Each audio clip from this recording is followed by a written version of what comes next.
어려우니까요. 걱정하지 않으셔도 됩니다. 예, 저희가 오늘 살펴볼 하나님의 말씀은 시편 16편 11절입니다.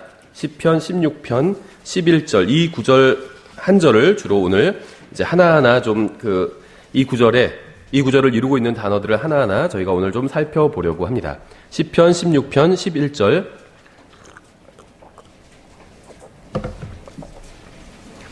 시편 16편 11절. 예, 찾으셨으면 다 같이 한번 받들어 읽겠습니다. 시편 16편 11절. 자, 시작. 주께서 생명의 행로를 내게 보이시리니 주 앞에는 충만한 기쁨이 있고 주의 오른쪽에는 영원토록 즐거움이 있나이다. 아멘. 잠깐 기도하겠습니다. 하나님 아버지, 주님의 말씀으로 인해서 감사드립니다. 저희가 주님의 말씀을 통해 또 주님 앞에 있는 그 기쁨과 또 주님의 오른쪽에 있는 영원한 즐거움을 맛보기 원합니다. 이 시간 주님의 말씀을 통해서 오직 주님께서만 영광 받으시기 원합니다. 예수님의 이름으로 기도드렸습니다. 아멘. 예, 오늘 우리는 하나님께서 인도해 주시는 인생에 대해서 살펴보려고 합니다. 예수님을 믿으면 이 세상에서 좋은 일만 일어나게 되고 또 죽어서는 하늘나라에 가게 된다고 생각하는 사람들이 있어요. 그러니까 이제 예수님을 믿었으니까 죽어서 하늘나라에 가는 건 당연하고 거기까지는 성경적이죠. 이 세상에서도 이제 좋은 일만 일어날 거다 이렇게 생각하는 사람들이 많이 있습니다. 하지만 성경은 단 한 번도 그렇게 말씀하신 적이 없습니다. 죽어서 하늘나라에 가는 건 맞지만 예수님을 믿었다고 해서 이 세상에서 좋은 일만 일어나는 것은 아니라는 거죠. 성경은 우리가 예수 그리스도를 내 자신의 구원자로 받아들이면 하나님께서는 우리를 어둠의 권세에서 자신의 사랑하시는 아들의 왕국으로 옮겨주시고 또 그리스도와 함께 일으켜주시고 또 그리스도와 함께 하늘에 앉게 해주시고 또 우리의 낡은 장막집을 벗어버리게 하실 것이라고 말씀하셨어요. 그러니까 예수님을 자신의 개인의 구원자로 받아들인다는 건 예수님께서 십자가 위에 달려 돌아가셨잖아요. 그리고 피를 흘리면서 죽으셨습니다. 근데 그것이 나의 죄값을 치르기 위해서 예수님께서 십자가 위에 달려서 돌아가시고 피를 흘려 죽으셨다고 믿는 것이 나 자신의 구원자로 받아들이는 겁니다. 그렇게 믿으면 우리를 구원해 주시고 하나님의 자녀로 삼아 주신다는 거예요. 우리는 구원받는 순간 이미 필요한 모든 영적인 복을 받았습니다. 그러니까 하나님께서는 우리가 예수님을 믿으면 영적인 복을 주시고 또 예수님께서 이 세상에 나중에 오시면 함께 공동 상속자가 되게 해주신다고 말씀하셨습니다. 예수님께서 이 세상에 오시기 전에 또 우리가 죽어서 하늘나라에 가기 전에 하나님께서 우리에게 약속해 주신 것은 영적인 복이라는 겁니다. 영적인 복. 물질적인 복이 아니라 물질적인 복은 주실 수도 있고 주지 않으실 수도 있어요. 근데 영적인 복은 예수님을 믿는 모든 사람들에게 주시겠다고 약속하셨습니다. 그런데 사실은 우리가 앞으로 신앙생활을 하기 위해서 필요한 영적인 복은 사실은 이미 다 받았습니다. 구원받는 순간에 이미 받았어요. 왜냐하면 우리는 성령님을 받았기 때문에. 그래서 우리가 앞으로 받을 것보다 구원받은 순간에 이미 받은 것이 비교할 수 없을 정도로 훨씬 더 크고 좋은 것입니다. 우리는 앞으로 만약 예수님께서 오시면 예수님과 함께 공동 상속자가 되죠. 그리고 우리가 하늘나라에 가면 또 하나님과 함께 거하게 되죠. 좋은 것들을 누리게 될 거예요. 그런데 우리가 구원받았다면 우리가 앞으로 받고 앞으로도 하나님께로부터 무엇인가를 더 받게 됩니다. 근데 앞으로 받고 또 누릴 것보다 이미 받은 것이 훨씬 더 좋은 것이라는 거예요. 것이라고 하니까 자꾸 이상한데 왜냐하면 성령님을 우리가 받았기 때문에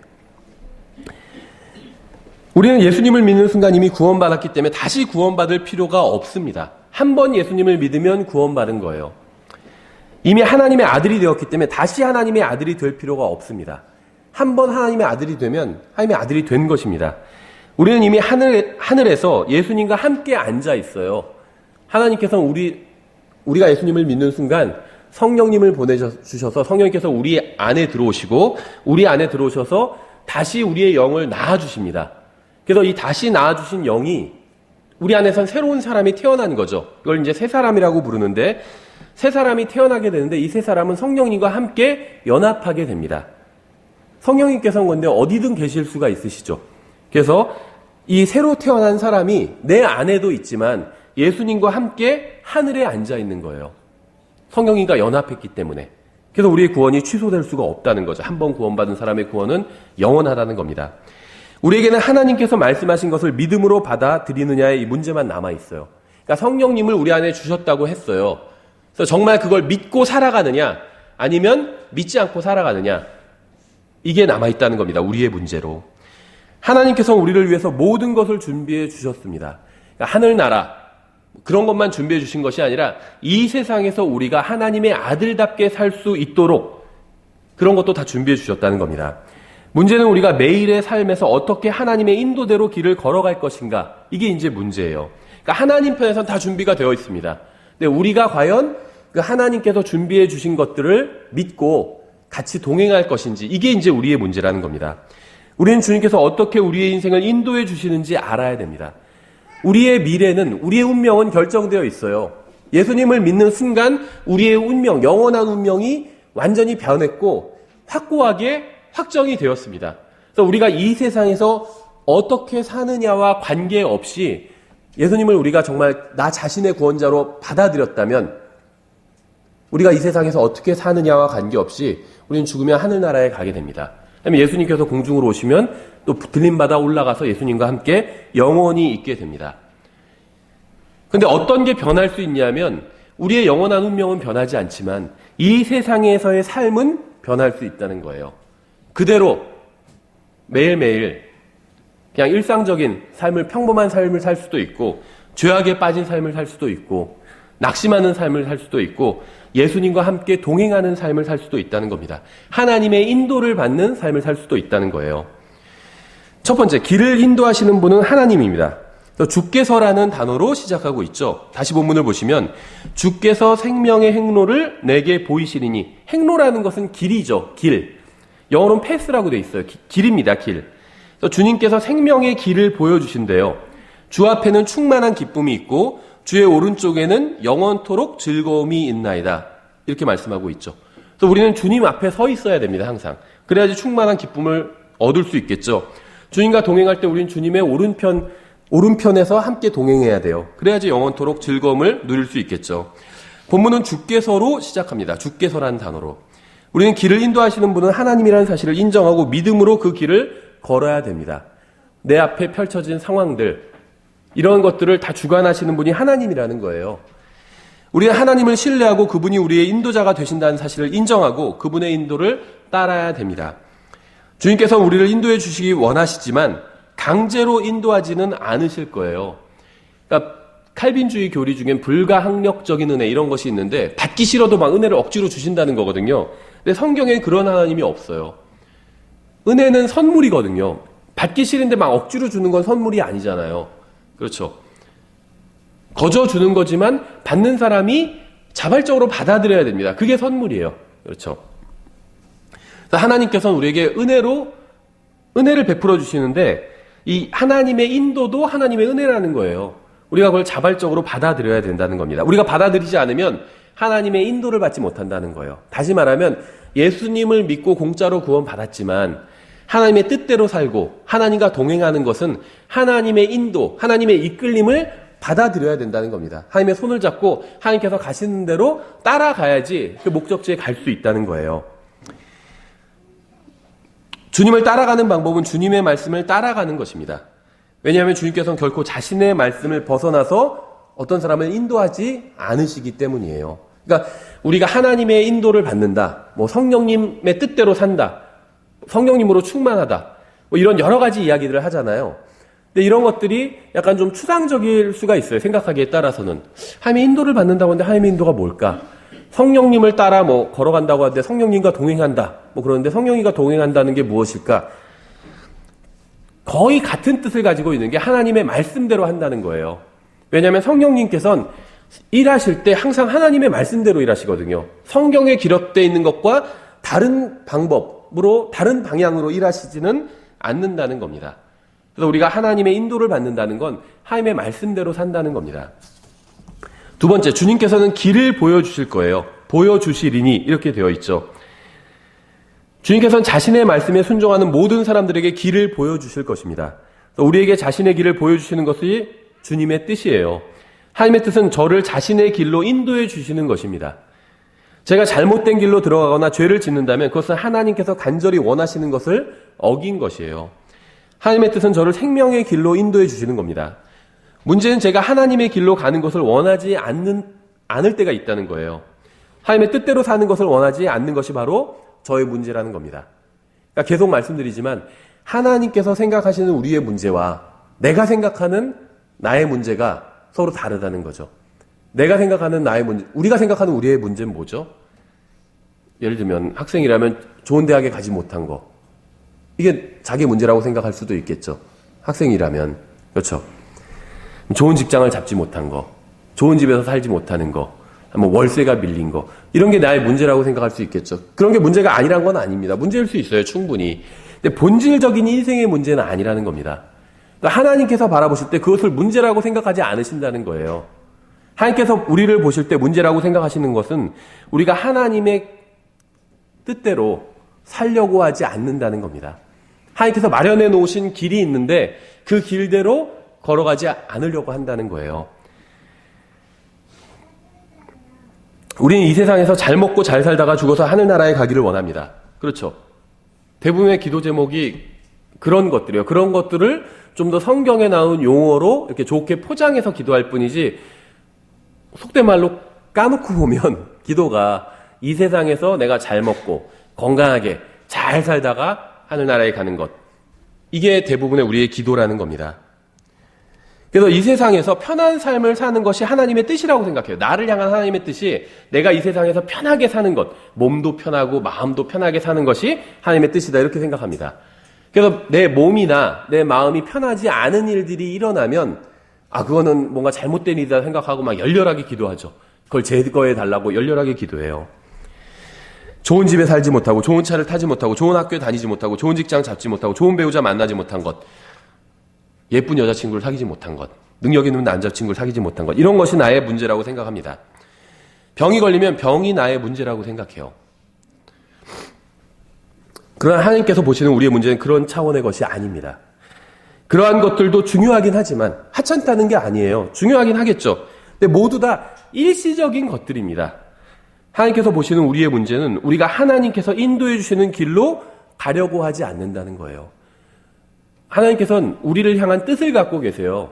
근데 우리가 죽어서 하늘나라에 가면 일어나는 일에 관한 뜻뿐만이 아니라 살아서 우리가 구원받고 나서 예수님을 믿고 나서 이 세상에서 살 때 어떻게 살아야 되는지에 관한 뜻도 가지고 계시다는 겁니다. 우리는 예수 그리스도를 믿고 구원받긴 했지만 여전히 하나님께 대해서 반역적인 마음을 가지고 있어요. 이게 우리의 문제라는 거예요. 그래서 우리가 교회로 모이는 겁니다.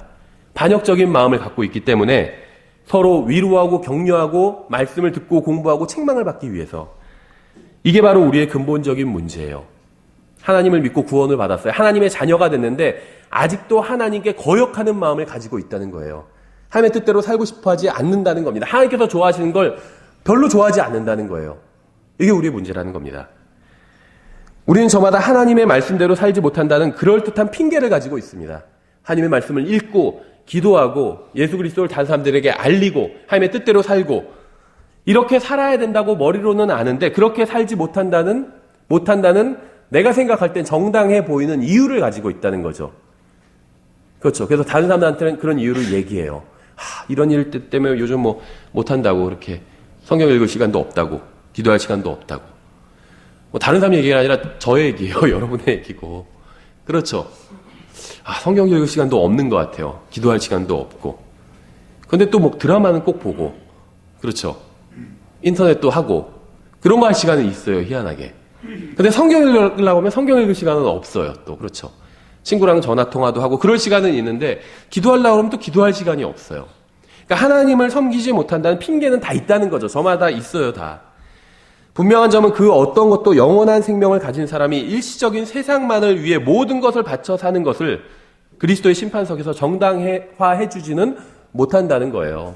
다른 형제한테, 다른 자매한테 내가 요즘 너무 바빠서 성경을 읽을 시간도 없다. 하나님의 말씀을 읽을 시간도 없다. 또 내 상황이 너무 안 좋아서 정말 하나님의 뜻대로 살기는 너무 어렵다. 이런 얘기가 우리끼리는 통해요. 그렇죠. 서로 이해를 하고 나도 그렇거든요. 저 사람이 그런 핑계를 대는데 저도 그렇거든요. 그러니까 똑같은 핑계를 대요. 서로 맞아요. 서로 위로해주고 막 그러는데 하늘 그리스도의 심판석에선 그런 핑계가 대부분 통하지 않는다는 겁니다. 세 번째, 주님께서는 각 개인에게 자신의 길을 보여주실 것입니다. 내게라고 말씀하고 있죠. 시편 기자가. 내게. 우리에게가 아니라 내게. 각자에게 하나님께서 길을 보여주신다는 거예요. 하나님께서는 자신의 길을 우리 각자에게 보여주실 것입니다. 저는 우리가 사는 지금 이 시대에도 어떻게 보면 종교 개혁이 필요한 시대다 이렇게 생각을 합니다. 그러니까 카톨릭 교회나 개신교회뿐 아니라 독립침례교회도 개혁이 필요해요. 개혁이.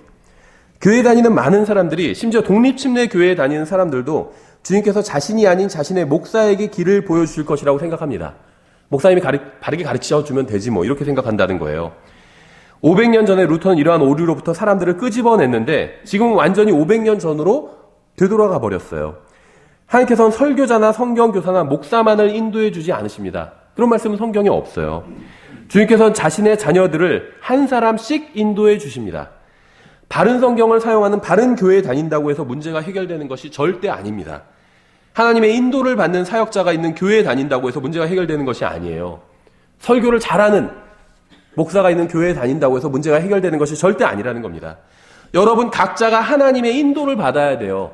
아무리 여러분이 바른 교회 다니고 바른 설교를 들어도 각자가 하나님의 인도를 받지 않는다면 아무런 소용이 없다는 겁니다.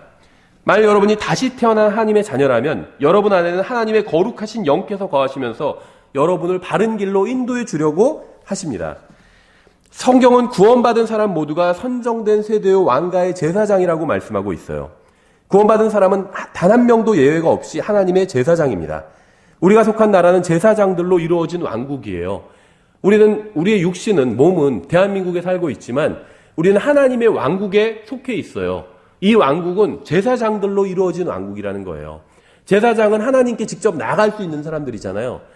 목사만 제사장이 아니라 구원받은 모든 사람들이 하나님 앞에서 제사장이라는 거예요. 여러분은 목사가 아닌 하나님의 말씀에 순종해야 되고 인도를 받아야 됩니다. 다행히 저희 교회는 별로 그런 분이 없는데 목사의 인도를 받으려는 사람들이 있어요. 그렇죠. 그래서 어떻게 해야 되냐고 목사한테 목사한테 물어보는 게 잘못된 건 아니죠. 조언 들을 수 있죠. 근데 하나님께 물어야 되거든요.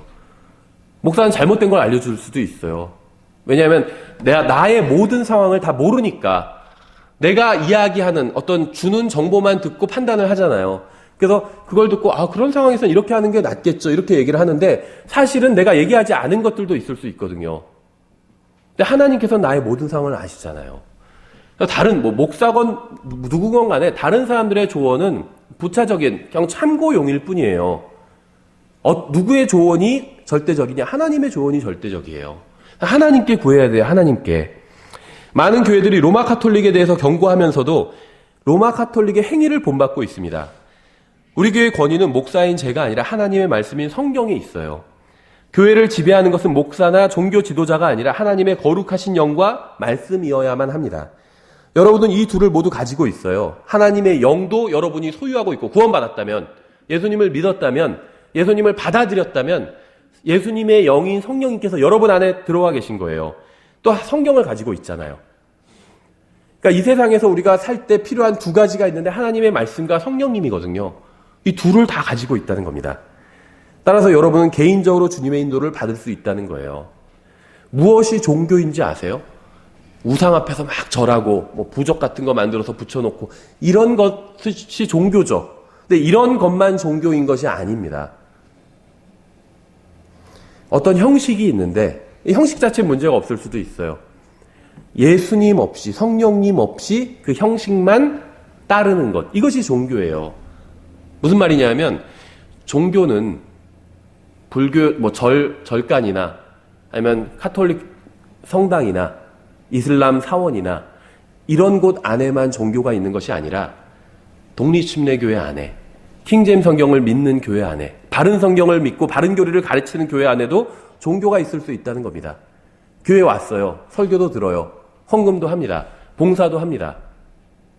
근데 예수님과 동행하지 않아요.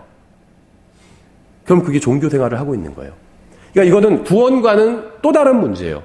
예수님을 나의 구원자로 믿으면 예수님께서 십자가 위에 달려 돌아가셨는데 이것이 나를 위해서 하신 것이라고 믿으면, 또 예수님께서 나를 위해서 나의 죄값을 치르기 위해서 십자가 위에서 달려 죽으시고 묻히셨다가 3일 만에 부활하신 것을 믿으면 구원받게 되죠. 그럼 구원은 받아요.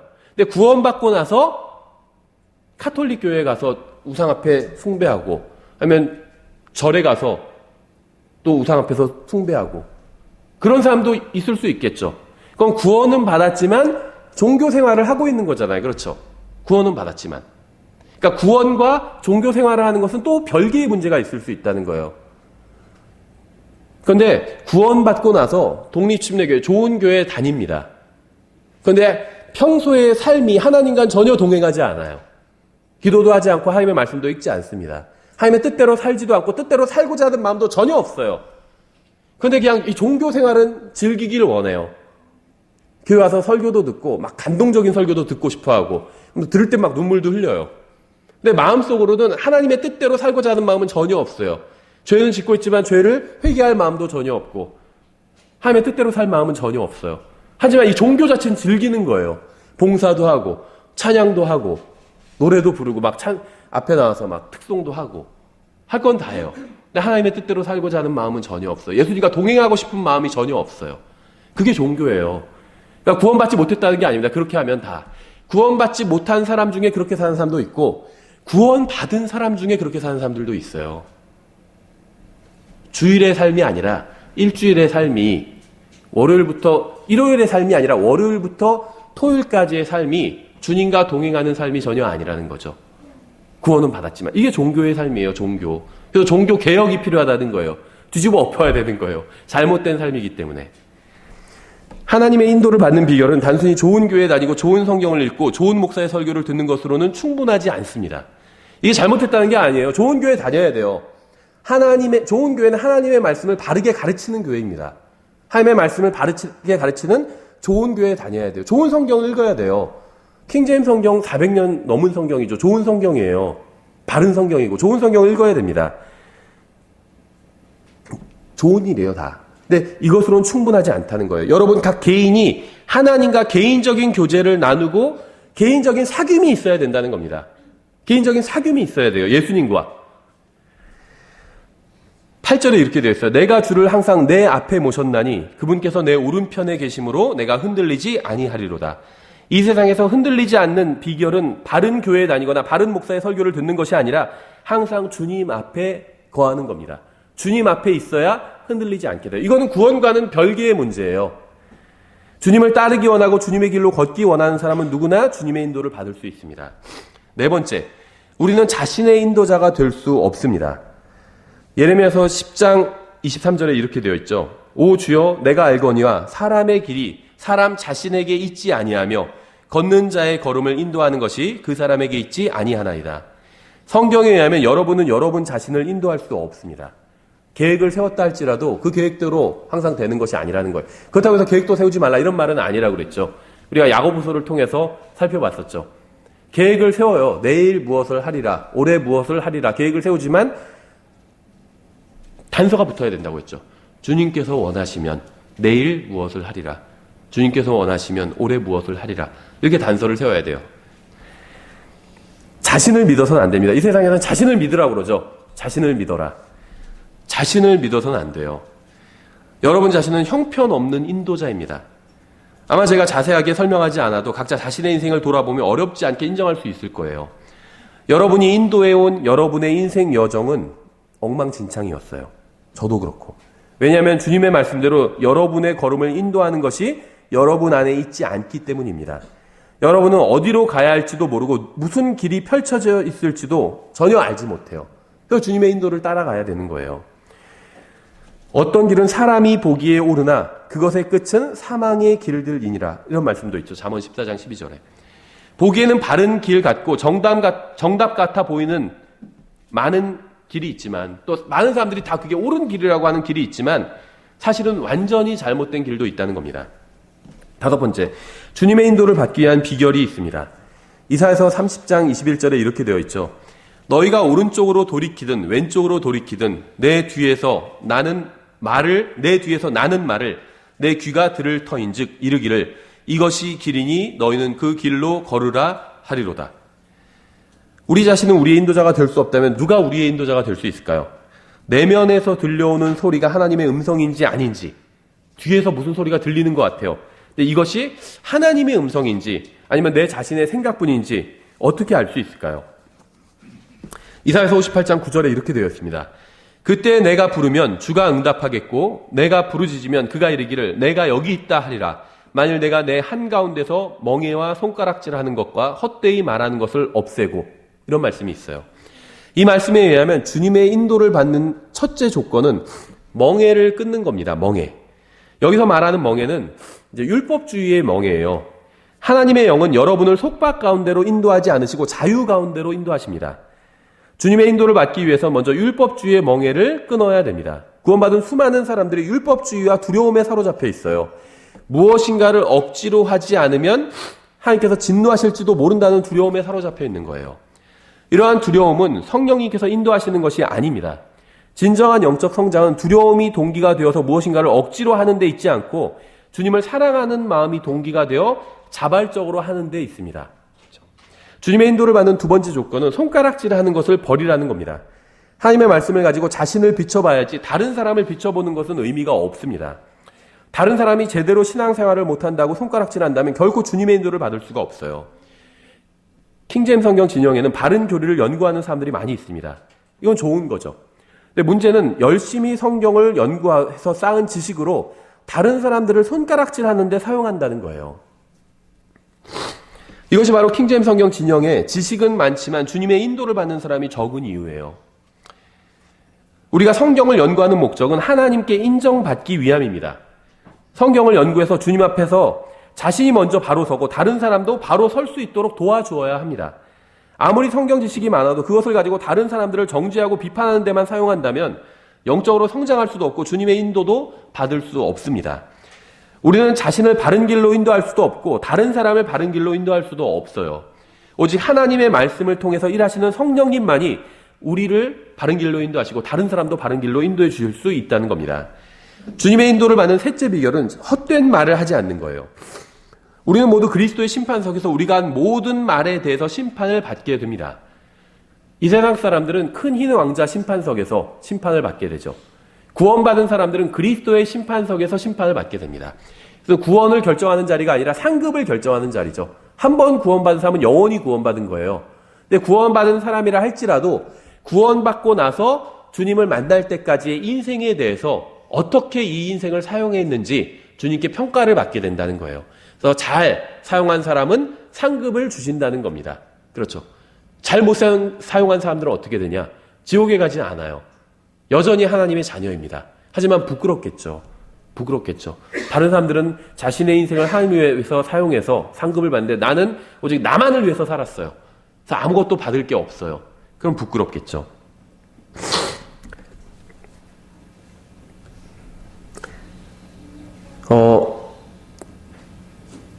다른 사람들을 세워주는 말을 해야 돼요.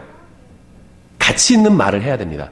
주님께서 우리가 한 말에 대해서, 행동에 대해서, 마음, 생각에 대해서 심판을 하실 거예요. 그래서 우리는 가치 있는 말을 해야 됩니다. 바른 행동을 해야 되는 것만큼 가치 있는 말을 하는 것도 중요하다는 겁니다. 바른 말을 해야 돼요. 다른 사람들을 세워주는 말을 해야 됩니다. 생명을 전해줄 수 있는 말을 해야 돼요. 그리스도의 대사로서 합당한 말을 해야 됩니다. 합당하다는 것은 하나님의 말씀에 부합한 말을 해야 된다는 겁니다. 주님께서는 사람이 마음에 가득한 것을 입으로 말한다고 말씀하셨어요. 우리가 헛된 말을 하는 이유는 마음이 헛된 것으로 가득하기 때문입니다. 우리가 바른 말을 하기 위해서는 우리의 마음이 먼저 바른 것으로 가득 차 있어야 돼요. 그렇지 않으면요, 그래, 내가 이제부터 바른 말을 해야지. 하나님의 말씀에 부합하는 그런 말을 해야지. 결심을 해도 튀어나오는 말은 헛된 말들이 튀어나오게 돼요. 마음에 헛된 것이 가득 차 있으면. 그래서 바른 말을 하기 위해서 먼저 마음속이 바른 것으로 가득 차 있어야 됩니다. 하나님의 말씀으로 마음을 깨끗이 씻고 가득 채워야 돼요. 그러면 언제 어디서나 바른 말들이 나올 수 있게 된다는 거죠. 10절부터 11절에 이렇게 되어 있어요. 내 혼을 이끌어 굶주린 자를 향하게 하며 고난당하는 혼을 만족시키면 내 빛이 어둠 속에서 솟아올라 내 어둠이 대낮같이 되리라. 또 주가 너를 항상 인도하여 가뭄 속에서도 내 혼을 만족시키며 내 뼈를 기름지게 하리니 너는 물된 동산 같겠고 물이 끊어지지 아니하는 물샘 같으리라. 우리는 자신만을 위해 살지 말고 다른 사람을 도와줘야 됩니다. 우리 주위에는 영적으로 굶주린 사람들이 많이 있어요. 영적으로 굶주린 사람들. 우리는 그들의 굶주림을 해결할 수 있는 참된 음식과 그들의 목마름을 해결할 수 있는 참된 음료를 가지고 있습니다. 우리는 어둠 속에 있는 굶주린 자들에게 참된 생명의 빛과 참된 생명과 빛이 되시는 예수 그리스도를 알려주어야 합니다. 구원받았든 구원받지 못했든 상관없이 여러분 중에는 영혼이 메마른 분이 있을 겁니다. 구원을 받았는데 영혼이 메마른 상태예요. 왜 영혼이 메말라 버렸는지 아세요? 분명히 예수님을 믿고 구원받았어요. 근데 믿은 지 몇 년이 지나고 나니까 지금 완전히 메말라 버린 상태가 되어버렸어요. 그런 사람들이 있죠. 왜 메말라 버렸는지 아세요? 자신만을 위해서 살았기 때문이에요. 하나님의 말씀에 의하면. 왜 구원받았는데도 캄캄한 어둠 가운데 있는지 아세요? 예수님을 믿고 분명히 구원받았어요. 근데 앞이 캄캄해요. 무엇을 해야 되는지도 모르겠고. 자신만을 위해서 살았기 때문이에요. 하나님의 말씀에 의하면.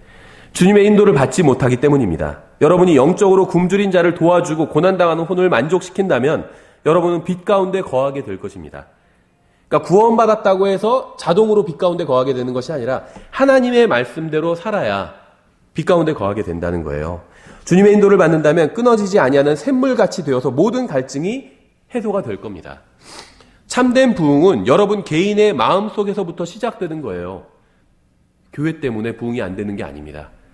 내 신앙이 메말라 있는 이유는 교회 때문에, 다른 내 옆에 있는 형제 자매 때문에, 목사 때문에 그런 것이 아니라는 거예요. 부흥은 개인의 마음에서부터 시작한다는 겁니다. 우리 교회가 부흥하기 위해서 어떻게 해야 되는지 아세요? 여러분의 마음이 먼저 부흥을 해야 돼요.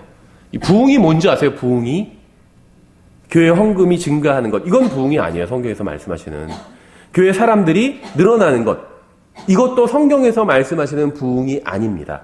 부흥은요, 리바이벌이에요. 이건 혼이 다시 소생한다는 거예요. 성경에서, 구약 성경에서 나오는 말인데 혼이 소생하는 것으로 나와 있어요. 내 혼이 살아있긴 살아있죠. 혼이, 그렇죠. 그런데 메말라 있어요. 이게 다시 활기를 찾는 겁니다. 하나님께서 원하시는 삶을 사는 거예요. 이게 부흥이에요. 내가 그렇게 살면 우리 교회도 그 부흥이 번져갈 수 있다는 겁니다.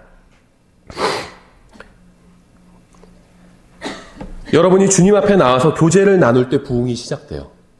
하나님 앞에 나와서 하나님을 1순위로 두고 하나님 앞에 나와서 하나님과 교제를 나눌 때 그때 부흥이 시작돼요. 부흥하고 싶은데 어떻게 하면 부흥할 수 있을까? 하나님 앞에 나아가면 돼요. 어디로 가지? 마음속으로 나아가면 됩니다. 하나님을 찾으면 돼요.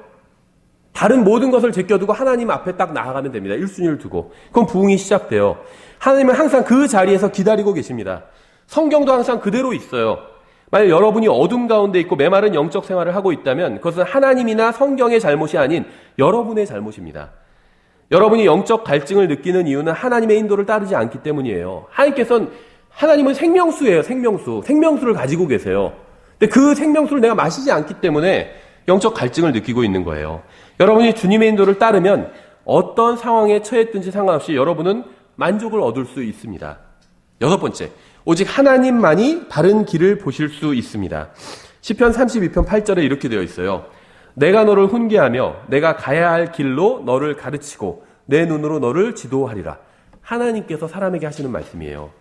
우리는 바른 길을 보지 못하지만 하나님께서는 보실 수 있습니다. 오직 하나님만이 바른 길을 보실 수 있기 때문에 우리가 가야 할 인생의 길로 인도하실 수 있는 분은 하나님밖에 없습니다. 우리는 우리를 구원하신 하나님께서 이 세상에서도 우리를 바르게 인도하실 수 있다는 사실을 인정해야 돼요. 그래야지 이제 신앙이 제대로 시작이 됩니다. 근데 대부분의 영적 생활이 제대로 이루어지지 않고 영적 성장이 이루어지지 않는 이유는 하나님께서 이 세상에서 나를 바른 길로 인도하실 수 있다는 사실을 인정하지 않기 때문이에요. 그러니까 모순이죠. 죽어서는 나를 바른 길로 인도해 주실, 하늘나라로 인도해 주실 것이라고 믿어요. 그래서 예수님을 믿었습니다. 그리고 구원을 받았어요.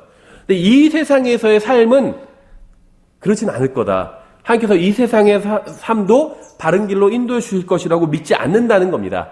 이 세상에서는 내 방식대로 살고자 한다는 거예요. 하나님을 믿지 못하고 하나님의 방식대로 살고자 하지 않는다는 겁니다. 그게 우리의 문제라는 거예요. 우리가 의심하고 불평하고 걱정하고 염려하는 이유는 주님을 전능하신 분으로 인정하지 않기 때문입니다. 그래서 의심하고 불평하고 걱정하고 염려하고 있는 거예요. 주님과 동행하는 방법은 쉽고 단순합니다. 전혀 복잡하지 않아요. 우리가 우리의 생각이나 느낌이나 주장을 버리고 주님의 말씀을 붙들면 됩니다. 신약 성경에서 서신서에서 특히 어떻게 그리스도인들이 살아야 되는지 자세히 나와 있잖아요. 그대로 사는 거예요, 그냥. 그 말씀을 붙잡고. 우리가 신앙생활이 어렵다고 느끼는 이유는 주님의 말씀을 믿지 않기 때문이에요. 내 방식대로 하려고 하니까 어려운 겁니다. 이 세상에서 잘 먹고 잘 사는 그 목표를 잡고 살려고 하니까 어려운 거예요.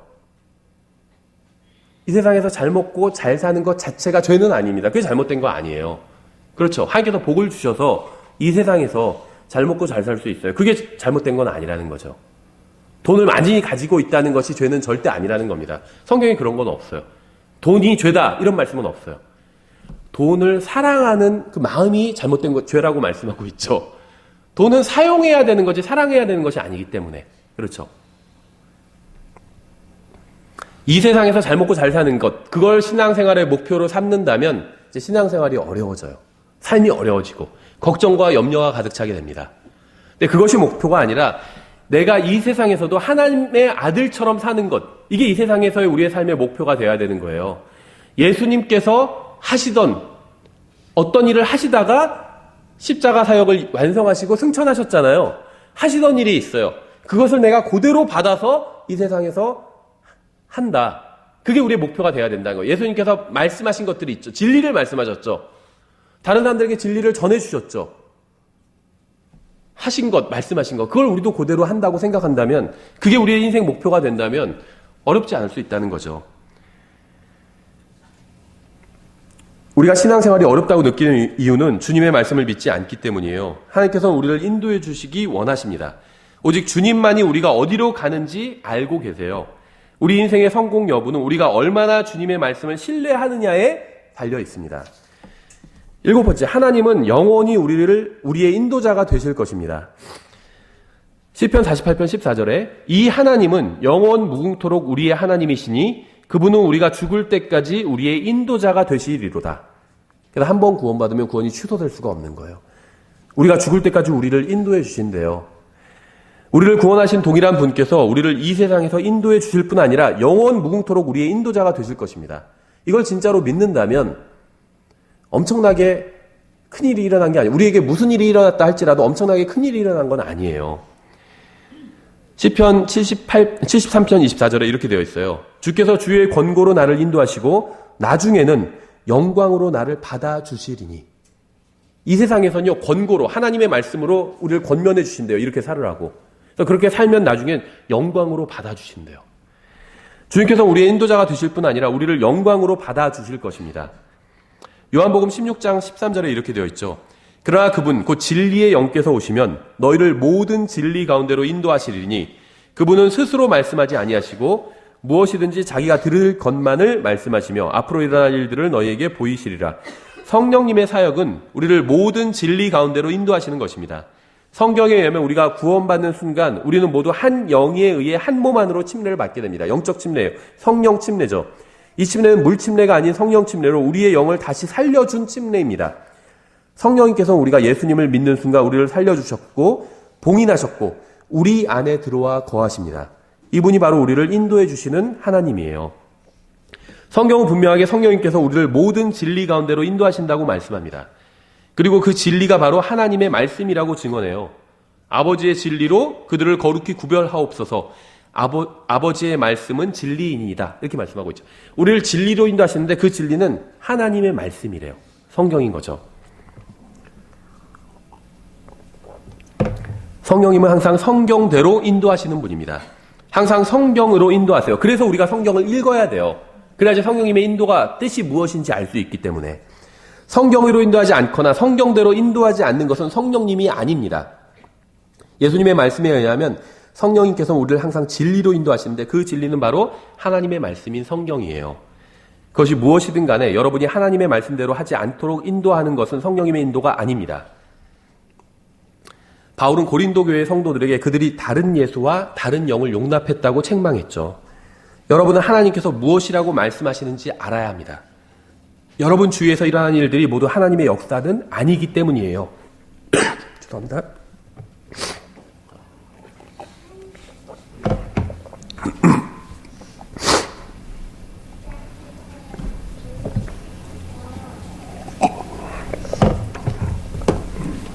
여러분이 생각하는 것이나 느끼는 것이나 경험한 것을, 모든 것을 하나님의 말씀으로 비교해 봐야 돼요. 달아봐야 됩니다. 여러분은 성경이 무엇이라고 말씀하시는지 확인해 봐야 돼요. 그것만이 유일하게 가장 안전한 길을 걷는 방법입니다. 하나님의 말씀과 일치하면 그건 진리입니다. 일치하지 않으면 그것은 무엇이든 간에 거짓이에요. 여러분이 신뢰할 수 있는 유일한 분은 하나님입니다. 여러분이 신뢰할 수 있는 유일한 책은 하나님의 말씀인 성경이에요. 여러분이 해야 할 일은 무릎을 꿇고 주님께 감사를 드리는 겁니다. 여러분에게 성령님을 주시고 진리의 말씀인 성경을 주심에 감사를 드려야 됩니다. 여러분이 성경을 읽을 때 제대로 이해할 수 있도록 해달라고 간구해야 합니다. 마지막으로 8번째, 오직 주님의 말씀만이 유일한 등불과 빛이 됩니다. 성경은 마술책이 아니에요. 그저 몇 구절 읽기만 하면 저절로 이루어지지 않는다는 겁니다. 성경은 하나님께서 영감으로 주신 하나님의 말씀입니다. 이 말씀을 믿는 사람 안에서 하나님의 거룩하신 영인 성령님께서 일하실 것입니다. 단순히 읽는 자 안에서 역사하시는 것이 아니라 실제로 이 말씀을 믿는 자 안에서 일하실 거예요. 주의 말씀은 내 발의 등불이요 내 길의 빛이니이다. 오직 주님의 말씀만이 여러분의 발의 등불이요 길의 빛이 됩니다. 그 무엇도 주님의 말씀을 대체할 수 없어요. 지금까지 여러분이 들었던 설교 중에서 가장 좋은 설교, 제가 한 설교 중에서 가장 좋은 설교도 여러분의 말씀을 여러분의 앞에 빛과 등불이 될 수 없다는 겁니다. 여러분이 아무리 훌륭한 목사의 설교를 듣는다 해도, 제가 하는 설교를 다 듣고 암송한다 해도 이것이 주님과 여러분이 개인적으로 나누는 교제를 대체할 수는 없다는 거예요. 제가 지금까지 한 설교 중 가장 좋은 설교를 할지라도 그것은 여러분의 발에 등불이나 길이 될 수 없습니다. 오직 하나님의 말씀만이 여러분에게 등과 빛이 됩니다. 저도 다른 훌륭한 목사님들의 설교를 듣는 것을 좋아합니다. 하지만 그 무엇도 하나님의 말씀을 대체할 수는 없다는 거예요. 시편 16편 11절에 이렇게 되어 있죠. 주께서 생명의 행로를 내게 보이시리니 주 앞에는 충만한 기쁨이 있고 주의 오른쪽에는 영원토록 즐거움이 있나이다. 오직 주님께만 충만한 기쁨이 있습니다. 만약 여러분이 아직 충만한 기쁨을 맛보지 못했다면 이 말씀을 한번 진지하게 생각해 보셔야 돼요. 주님의 오른쪽에는 충만한 기쁨이 있죠. 그렇게 말씀하고 있죠. 주님의 오른쪽에 충만한 기쁨이 있다고 말씀하고 있어요. 그런데 8절을 보면 이렇게 말씀하고 있어요. 내가 주를 항상 내 앞에 모셨나니 그분께서 내 오른편에 계심으로 내가 흔들리지 아니하리로다. 생각해 보세요. 주님께서 오른편에 계셔야 흔들리지 않게 되죠. 8절에 의하면 주님께서 오른편에 계셔야 내가 흔들리지 않게 됩니다. 그분께서 내 오른편에 계심으로 내가 흔들리지 아니하리로다. 이렇게 말씀하고 있잖아요. 그런데 주님의 오른편에는 영원토록 즐거움이 있대요. 주님께서 저의 오른편에 계셔야 제가 흔들리지 않는다는 겁니다. 8절에 의하면. 그렇죠. 근데 11절에 의하면 주님의 오른편에 영원토록 즐거움이 있대요. 제 오른편에 주님께서 계시다면 주님의 왼편에 제가 있는 거죠. 그런데 주님의 오른편에 영원토록 즐거움이 있대요. 무슨 말인지 아시겠어요? 제가 주님의 오른편에 서면서 동시에 주님께서 저의 오른편에 서시는 방법이 무엇일까요? 제가 주님의 오른편에 있으면 주님께서 저의 오른편에 있으면 저는 주님의 왼편에 있는 거죠. 논리적으로. 그렇죠. 그런데 서로 오른편에 있기 위한 방법이 무엇일까요? 마주보는 거죠. 마주보는 것. 주님과 제가 서로 손을 잡고 마주 보면 저는 주님의 오른편에 있고 주님은 저의 오른편에 있는 거예요. 서로가 오른편에 있는 것이 됩니다. 오직 주님과 이 관계에 있을 때만 충만한 기쁨과 영원한 즐거움이 있고 이 세상에서 어떤 일을 당하고 어떤 상황에 처해도 흔들리지 않게 된다는 겁니다. 주님과 손을 잡고 마주보고 있어야 된다는 거예요. 이것을 대체할 수 있는 건 이 세상에 아무것도 없습니다. 교회에 나오는 거 중요해요. 혼자 신앙생활 할 수 있는 사람 아무도 없어요. 교회에 와서 다른 형제들, 자매들과 함께 신앙생활을 해야 됩니다. 성경 읽어야 돼요. 설교도 들어야 됩니다. 그렇죠. 좋은 설교 들어야 돼요. 성경 공부도 해야 됩니다. 다 중요해요. 중요하지 않다는 게 아닙니다. 다 중요해야 되고 반드시 해야 되는 것들인데 이러한 것들도 내가 주님과 개인적으로 나누는 교제를 대체할 수 없다는 겁니다. 이러한 것들을 좋은 교회에 나오고 성경 날마다 읽고 좋은 설교도 들어요. 주님에서 봉사도 합니다. 헌금도 내고 다 좋은 거죠. 이런 것들은 해야 돼요. 근데 이런 것들을 다 한다 할지라도 주님과 날마다 교제를 나누지 않는다면 그건 종교라는 거예요. 의미가 없다는 겁니다. 가장 핵심적인 것은 주님과 개인적으로 교제를 나누는 거. 개인적으로 알아야 돼, 내가 하나님을. 하나님은 날 개인적으로 알고 계시거든요. 나도 하나님을 개인적으로 알아야 돼요. 주님과 개인적으로 나누는 교제가 있어요. 이걸 대체할 수 있는 건 이 세상에 아무것도 없어요. 아무리 좋은 성경도, 아무리 좋은 설교도, 아무리 좋은 교회도 주님과 나누는 개인적인 교제를 대체할 수 없다는 거예요. 좋은 설교, 좋은 교회, 좋은 성경은 다 주님과 내가 개인적으로 교제를 나누는 걸 돕기 위해서 존재하는 거예요. 그렇죠? 제가 설교를 하고 여러분 듣잖아요. 아마 다시 듣는 분도 계실 거예요. 많지는 않겠지만. 그렇죠? 목적이 뭐예요? 주님과 개인적인 교제를 나누기 위함이에요. 하나님께서 여러분의 마음속에 빛을 비춰주시기 원합니다. 여러분이 눈을 들어 하나님을 바라보게 되기를 원합니다. 앞에 계신 하나님을 바라봐야 돼요. 앞에 계신. 다른 것에 시선을 빼앗